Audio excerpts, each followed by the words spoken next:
Alright, guys, so this is the start of something special. It's going to be the show to end all shows. See, there's the Joe Rogan podcast. There's a bunch of other podcasts that nobody really knows about. But this one is going to be the best one of them all. This is the Lard and Tard Show. Starring me, the Tard. And me, the Lard. He's fat. And he's retarded. So anyway, Michael, what do you want to talk about first, buddy? Well, first, I like to dive into the subject. We're going to start out real strong here with mass shooting. Oh, man. Real strong. Oh, man. No comedy in this, so I don't want to make a light of a horrible situation like that. So what do you think is the main cause of mass shootings? This might be an unpopular opinion, but I believe that video games to young children, violent video games, can warp a child's mind and can make them do Columbine. Okay, so I mean, Eric Klebold and Eric Harris and Dylan Klebold, whatever their name was, guys who did Columbine, ran a website for Doom, like a video game. I would just like to make that connection.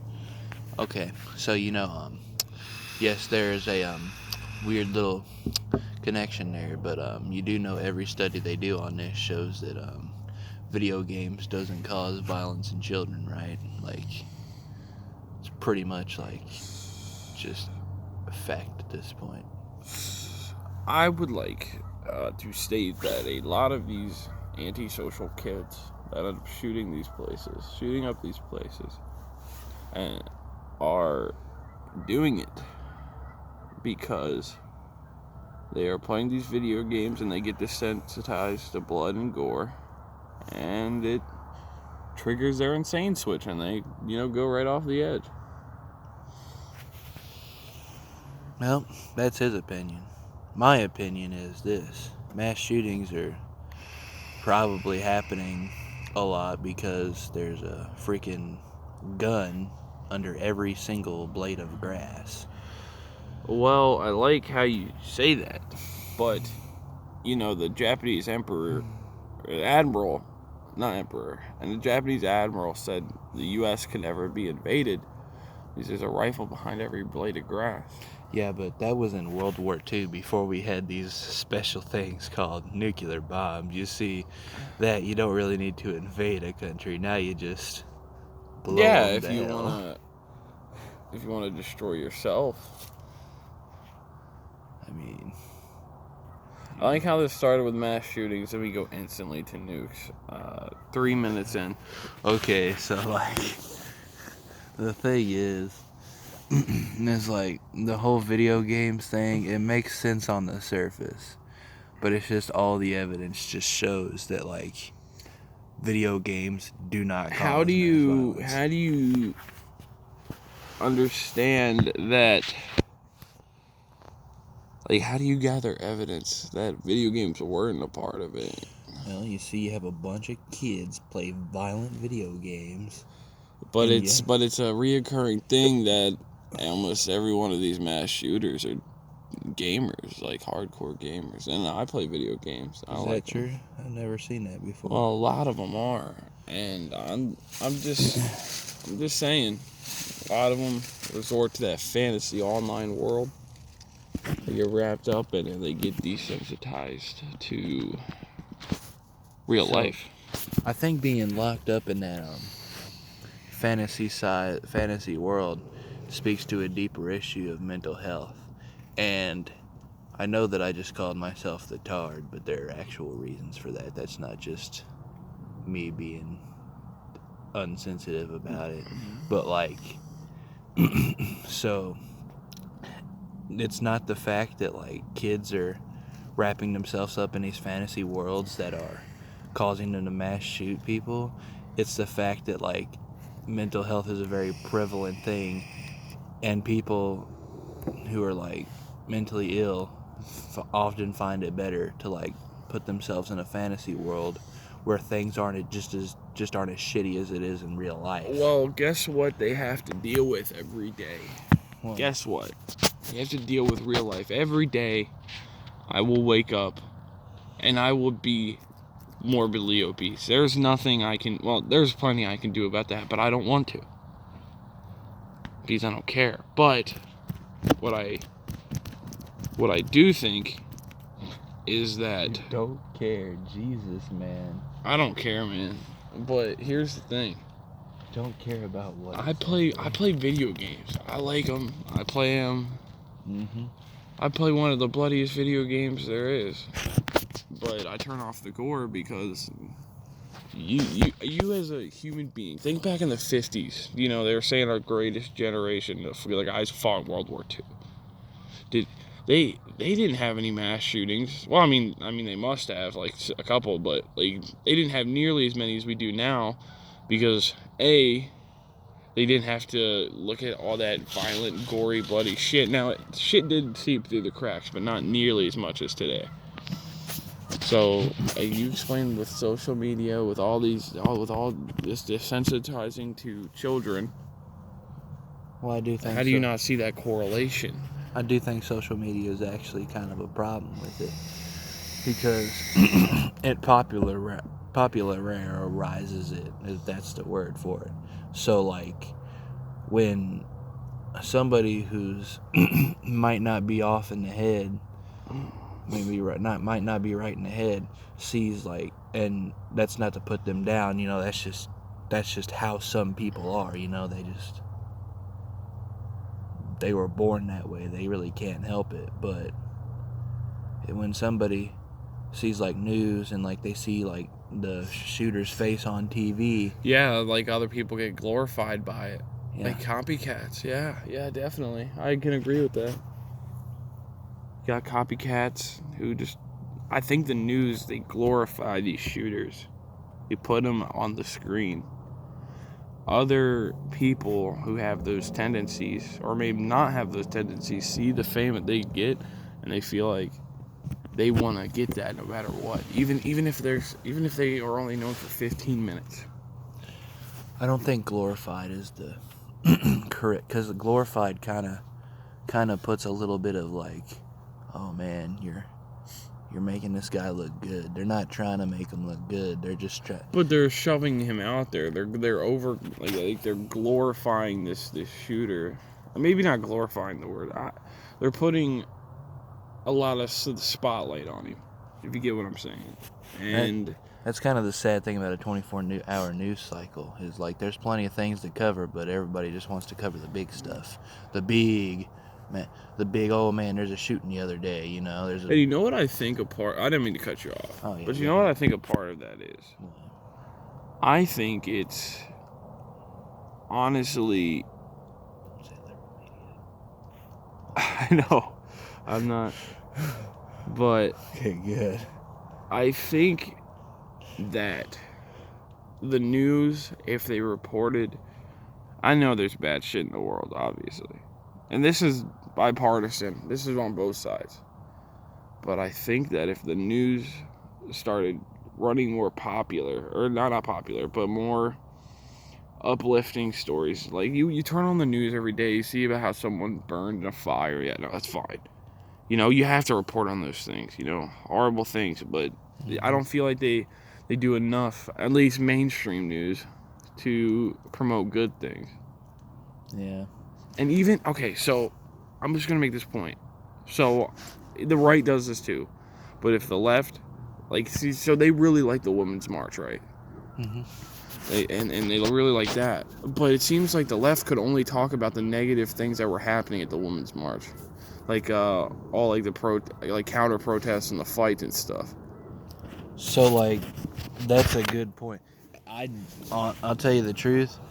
I didn't really notice anything at the Women's March. Like, I don't know what they were marching about. Like, I know it was anti-Trump, but, like, that's fine. Be and anti-Trump honestly, all you want. Honestly though, I think the left needs more than that. And I'm saying that as an avid member of the left. Like, you need to just be more than just, I don't like that guy. You need to be like, I believe in this, this, and this, like universal health care, raising the minimum wage, and whatnot, and you just say, like, he doesn't stand for that, so that means that, like, we're against him, but, like, it's not just because, like, oh, man, everything he says is wrong, you know? And I think this is another thing, like, I've heard people say, like, in response to something, like, when people were pointing out the fails of the DNC and how they kind of screwed over Bernie Sanders and everything, and people say, like, completely agree with that. and people were like, oh man, Trump said that? Okay, well, if Trump says the sky is blue, or if Trump says, like, there's leaves on the ground, that doesn't mean he's wrong. That, we can't just sit here and, like, You can't hate on a man. You can hate someone. That's perfectly fine. But when he does something right, you have to give it to him. Like, I think he's dealing with China very well. I believe that if he stopped to think about what he said before he said it, like that whole thing with Haiti, and that whole thing with the wall, they're not building that wall. Their whole not their whole government, but a lot of their government is corrupt, and there's a lot of states in Mexico that have very bad humanitarian rights. So, So, like, here's the thing about giving Trump credit when credit is due. I agree that you should, but, like, let's be real. Most of the things he's fixing are problems he started. China, we didn't have a trade war with China during the Obama days. Weren't they killing us though in trading? Weren't they? Yeah, honestly, kind of, yeah, because like, we were trading jobs over China's known to not be a fair trade partner. I agree. But let's be honest with ourselves. Trump doesn't give a shit that the fucking workers are not getting proper trade jobs or whatever. It doesn't. He says that shit on the campaign trail, but, like, if you actually look at his actions... Has it been 15 yet? I think so. It's been a couple minutes, but I'm kind of getting into this topic. We'll go on to the next one in a second. But, like, when Trump, like, got out of the TPP, which was a move that I supported, because even though I don't like him as a politician, that was just a good move. The renegotiations of NAFTA, he just put some of the worst shit from TPP in there, so it's like, okay, I'm gonna be honest, I don't know what the fuck you're talking about, but I'm gonna tell you why we're here. This is definitely probably a lot higher than what I want our target audience to be. I don't want our target audience to understand what I'm saying, because I'm just a fat just talking stoner, to. honestly. Yeah, me too, man. I just know too much about a certain topic, man. Don't listen to us on politics. That's number one. We'll talk about it. We'll give our opinions, and, like, me and him know a little bit of things about it. But let's be honest, man. We're just dumb young adults. Yeah, we're just dumb young adults. And speaking of being stupid, do you want to tell why we're here? Well, okay, before we get into the backstory of why we're here, I just wanted to give a general warning out to everybody. Camping sucks. Unless you do it in, like, an RV or something nice like that. So, look at us. So tell the good people about our friend Devin. We have a good friend. His name is Davon. We're not going to give out his full name. Well, I just did, so he can suck on my nose. You gave out a first name. We're going to call him Davon from now we're going on. to call him Big D. But nobody knows his last name, so it doesn't really matter. But the thing about Davon is, I can't wait till daytime to record some of this. I hate this dark lighting. But the thing about Davon is, he works in the morning. Really early in the morning. In fact, this will probably go up at around 7 or 8 o'clock. But currently, right now, we are speaking to you at 6:10 a.m. and we have been out here for about an hour and a half. So let's talk about where out here is. So we are in a small town in the Midwest, a very small town, maybe a 500 population town. And there is a campsite. We're going to call it Moose Trail. Now, this place, it closes during the winter. We didn't know that because we're stupid. So we thought it would be a good idea if our friend Davon dropped us off really early in the morning. We'd wait for his shift to be done and he'd come get us. But that didn't happen. Well, no, it will happen, but we got like 7 more hours to go and it's like 32 degrees. So we thought this would be the best time to shoot our first episode of this place. Basically, I'll never suck off you viewers, but what I will say right now is thank you for giving us something to do to have some sort of entertainment. Otherwise, we would just sit out here being bored. And that sucks. In fact, we're probably going to shoot a few of these episodes today. Yeah. So this is where we should end the first one. Alright, yeah. That's pretty much the background of it. We talked a lot about politics in general. We talked a little bit about why we're out here in the wilderness, the great outdoors. Camping sucks. And, this has been the first episode to the Lard and Lard show. If you liked it, like and subscribe. if you want to call me fat in the comments, go for it. If you want to call him a tar in the comments, you're not lying. He medically is. This is the Tard. And this is the Lard. And we are signing out.